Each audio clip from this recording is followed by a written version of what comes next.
Oh, wow. Blizzard panic. Blizzard are facing a phenomenal amount of backlash in the wake of their handling of Hearthstone pro Blitzchung's protest. Official Blizzard statements have been met with hostility. Fans are calling for boycotts and cancelled memberships. Epic have even came in to dunk on them. Other esports players are adding their own voices to the protest, and even Blizzard's own staff are protesting over broken company values. And all of this as even politicians get involved. With a disaster on their hands here and BlizzCon on the near horizon, Blizzard are in for a rough ride, one entirely of their own making. Okay. Hey everyone, and welcome back to another Industry Report, the series where we take an in-depth look at the biggest stories going on in the industry, and I don't think it gets much bigger than this one. As always, if you enjoy the content, be sure to like, sub, and ring that bell. It lets YouTube know that you enjoy us, and it's good for the algorithm. And with all that said, let's get into the video. First, an ultra-fast catch-up. Following victory at the Grandmasters tournament, Blitzchung, a player, appeared on the Taiwanese Hearthstone stream wearing a gas mask and goggles, both symbols of the Hong Kong protests. Two casters of the stream, according to a number of commenters asking translations, told Blitzchung that the interview would end once he said what he was going to say. They then ducked behind their desks. As they did that, Blitzchung proceeded to say, "Liberate Hong Kong, revolution of our age," into the webcam. The stream was promptly cut off. Blizzard's response was swift, panicked, and a little more than ruthless. The clip of Blitzchung's statement was pulled from the Taiwanese Hearthstone channel, along with the entire day of play.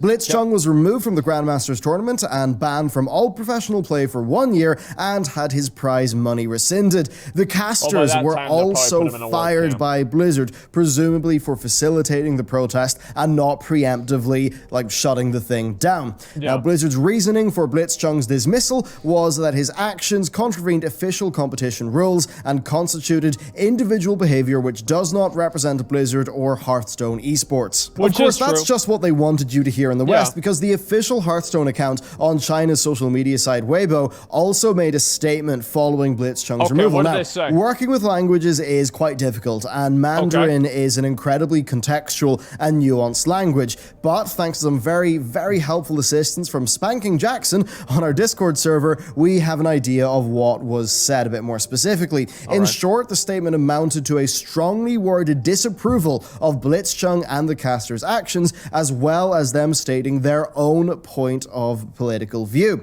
The post announced that the casters would never have the opportunity to work with any Blizzard event in the future, and it concluded by saying this: "At the same time, we shall, as we always have, resolutely uphold our country's honor." Which is a bizarre statement coming from a US company, that's for sure.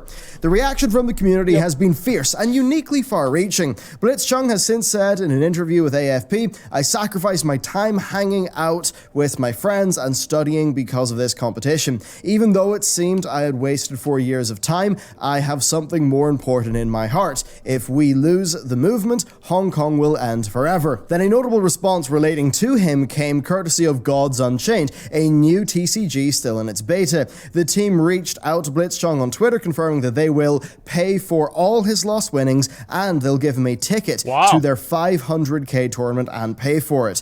They conclude by saying that no player should be punished for their beliefs. Now, corporate activism here, it should be taken with a pinch of salt, because of course, they do stand to gain by making this statement, but I think this particular instance involving the Gods Unchained team, it's drawing a very decisive line in the sand on where they stand on this issue. Well, whenever they stand to gain from it, at least. I'm sorry, guys, but my skepticism for political corporate activism is only strengthened by this. Of course, they're going to take the time to advertise themselves with a small amount of money, right? They're going to give this guy $50,000, whatever, right? And they'll do this thing to position themselves to be the good guys, right? And generate a lot of goodwill. Everybody's talking about them now. We know what their name is, etc. I'm talking about them. You guys know what their name is, etc., right? Now, $500,000? Is it $500,000? Okay, that's a lot of fucking money. So cynical? Of course I am. I'm extremely cynical. I always assume that everything has a secondary motive and nothing is genuine, or people don't have any sort of actual morals or care about this at all. That's where they've given him $3K.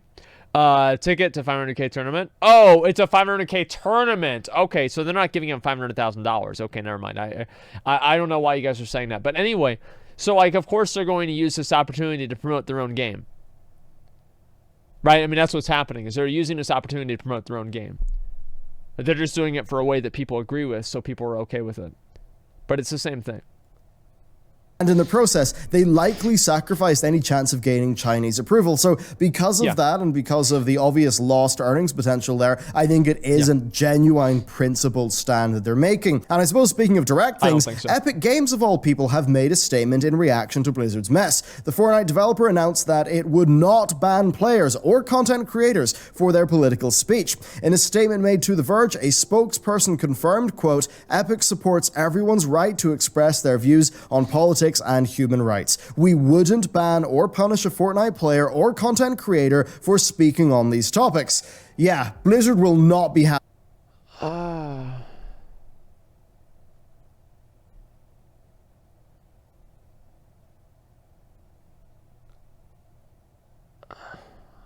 Okay. Now remember, What? Fortnite is Tencent has a 40% majority or 40% shareholder on Fortnite. So for them to say that,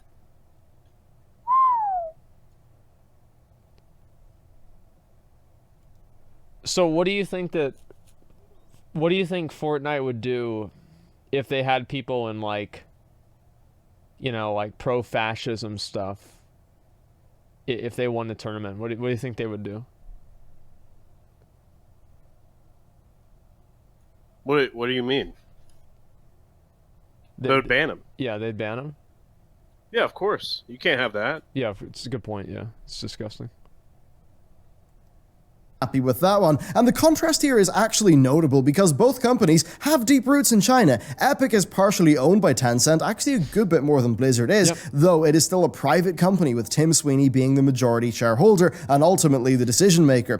Activision Blizzard, however, is 5% owned by Tencent. They also work with NetEase and things like Diablo Immortal, and it's kind of crazy because even though Epic are more linked with Tencent, they took the principled stance. Now, part of this is no doubt them being a private company, therefore being at less risk of making like a move that the financial markets would deem to be incorrect. Indeed, Blitzchung's actions and statement have resonated throughout the esports community, particularly within Hearthstone. During the Collegiate Hearthstone Championships, the American University team held up a sign that said, "Free Hong Kong, boycott Blizzard." The broadcast was, of course, quickly cut by Blizzard, instead moving over to another team's camera as Worcester Poly sealed their victory, and then they shortly reverted to very, very nervous-looking casters for the... Wait, so they only pulled it out after they thought that they were going to lose?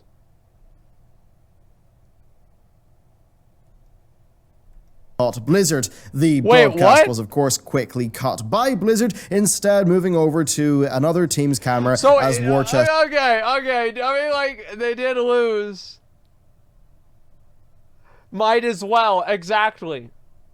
Because they knew they'd get cut. Yeah, so they knew they were going to lose anyway. Doesn't mean that they wouldn't have done it if they had won. Yeah, but don't you feel like it's always a coincidence that all these people that are, you know, big activists about this stuff are the ones that are losing, about to get kicked out? I mean, like, come on, guys. Come on. I mean, like, this is... Listen. I'm very, very, very cynical about all of these things. I never trust anyone. I think everybody is always out just to get clout and attention for themselves. I think people don't have any sort of real morals at all. In a large sense, I think people just purely care about their own self-gain and self-aggrandizement. And whenever it suits them, they will conveniently... interpret or, you know, bring in morals, etc. You trust China? I don't trust anybody. They'll just do this occasionally in order to make themselves look good, right? If they had won that match, I don't think they would have pulled the sign up. What do you guys think the chances are that they would have pulled the sign up if they had won the match?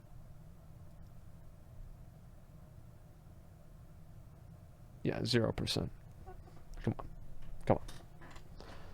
Come on. Polly sealed their victory, and then they shortly reverted to very, very nervous-looking casters for the post-match analysis.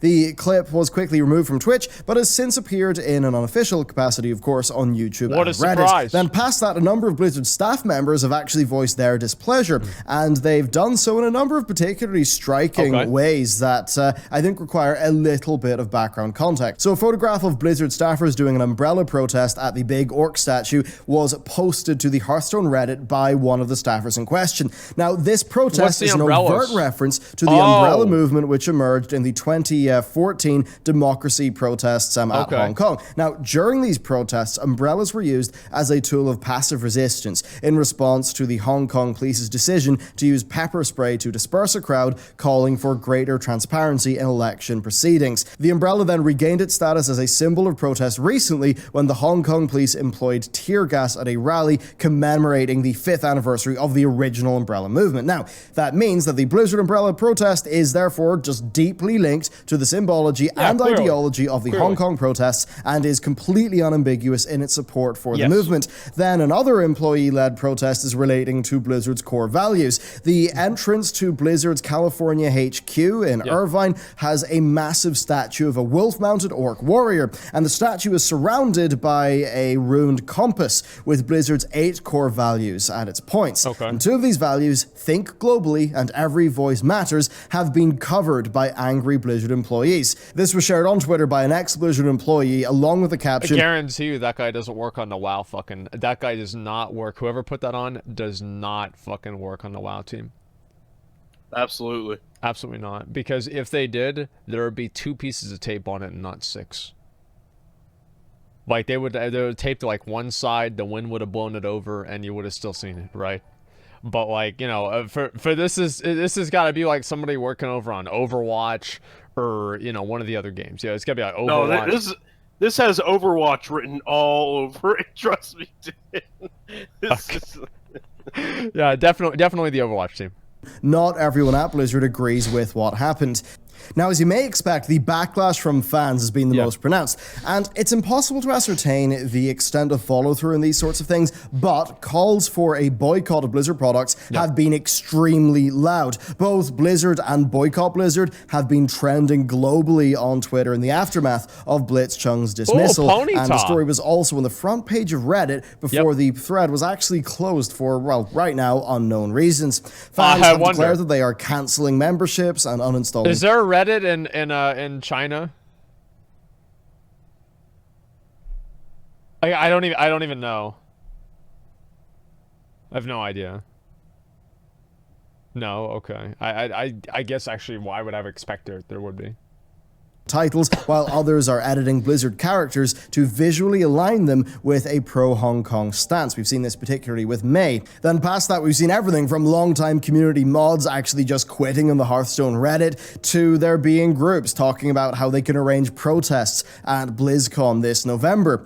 I think perhaps the most indicative thing of the reach of this story has been that a number of US politicians have weighed in on Blizzard's behavior. So, Donald? Ron Wyden, a Democratic senator from Oregon, commented on the story by saying, Blizzard shows it is willing to humiliate itself to please the Chinese party. No American company should censor calls for freedom to make a quick buck.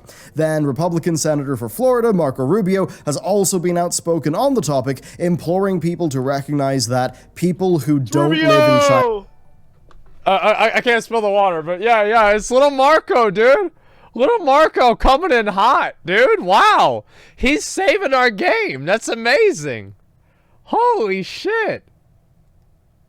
China must either self-censor or face dismissal and suspensions, and to acknowledge that China is using access to the market as leverage to crush free speech globally. That actually is true. Politicians have felt to comment on a story that originated from a Hearthstone tournament, that should speak volumes to the potential implications of this situation, and of course the influence that the Chinese party has in global media.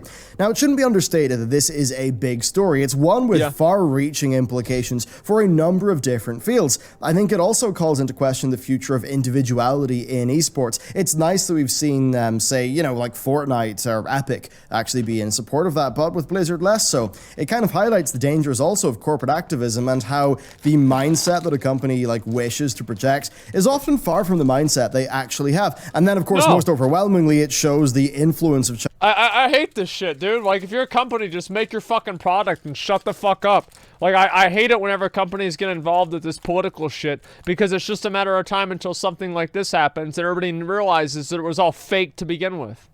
It was all completely fucking fake. They don't care about any of that shit. They just do it because they want to make money from people that are socially motivated.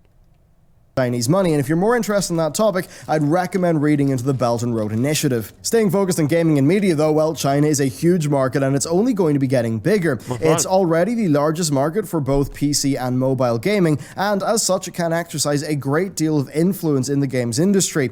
It's not even just games though. The Chinese box office is set to overtake the US one in 2020 and gross over $12 billion in revenue. Holy Such shit. a successful series of markets with a great deal of cash to bring in means that China are eager to increase their global standing here. And that means they're all too happy to throw about their money every which way and get more influence. The thing is that Western companies are very well aware of this Chinese money, China's desire to invest that money, and as such, they pretty much are happy to play ball wherever they can, even in instances like this, where they maybe have to change sections of games or just change some of their policies to fit with the party sensibilities. Blizzard are obviously more than happy to work within the boundaries of Chinese censorship to ensure that their games are distributed in the region, with things like Hearthstone cards being altered to remove references to taboo.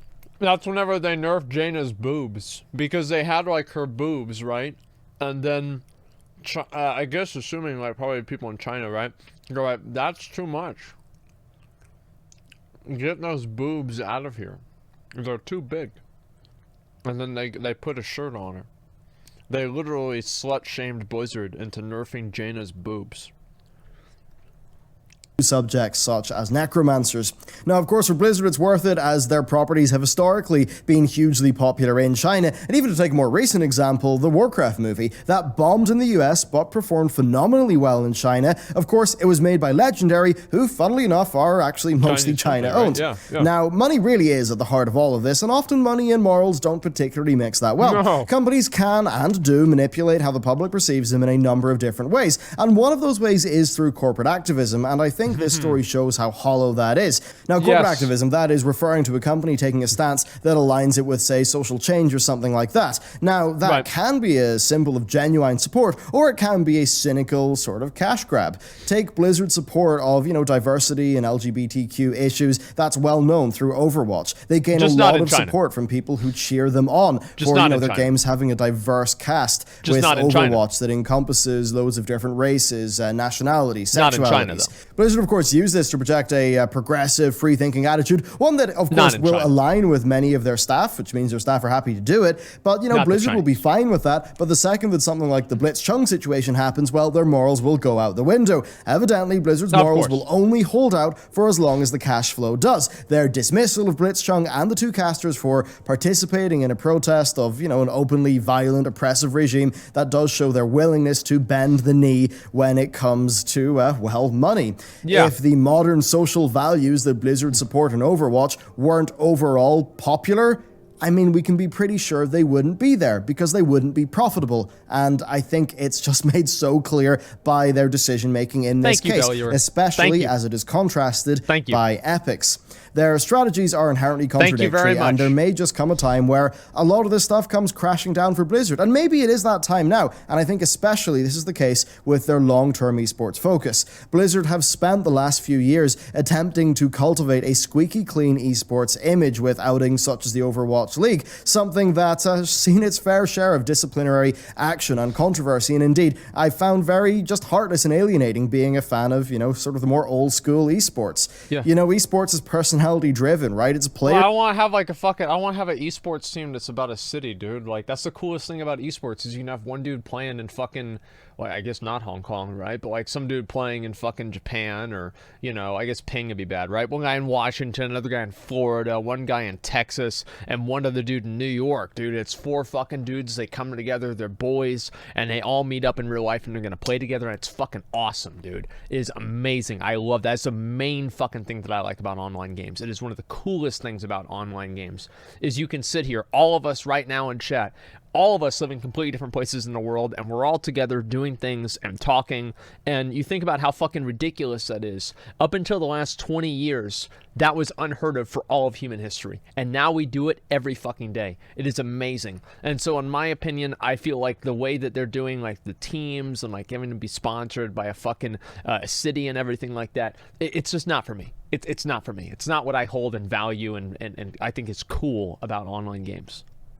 Driven. It's about seeing an opportunity to see people that you care about like perform well. Blizzard must understand this because the OWL has a huge amount of player-driven merchandising, you know, replica jerseys, in-game skins, the ability for viewers to vote in the MVP. But the thing is, individuals are individual. That's what makes them appealing to viewers, and obviously a nightmare for Blizzard. As Blitzchung has shown, players have their own opinions, and those opinions can be pretty real. They can have consequences, and Blizzard's handling of this whole situation speaks to a desire to curtail players' individuality while still retaining the draw of their star power. And that's something that's simply not compatible. This is, of course, a developing story. It's one that we will be sure to keep you updated on in the near future. Thus far, neither Blizzard President J. Allen Brack nor Activision Blizzard CEO Robert Kotick have responded to the situation. Robert. Evidently, the longer they wait, the harder it will be, especially if this disaster continues to escalate into BlizzCon, where they will no doubt struggle to quell protests. Protests that will be televised to millions and then reposted to millions more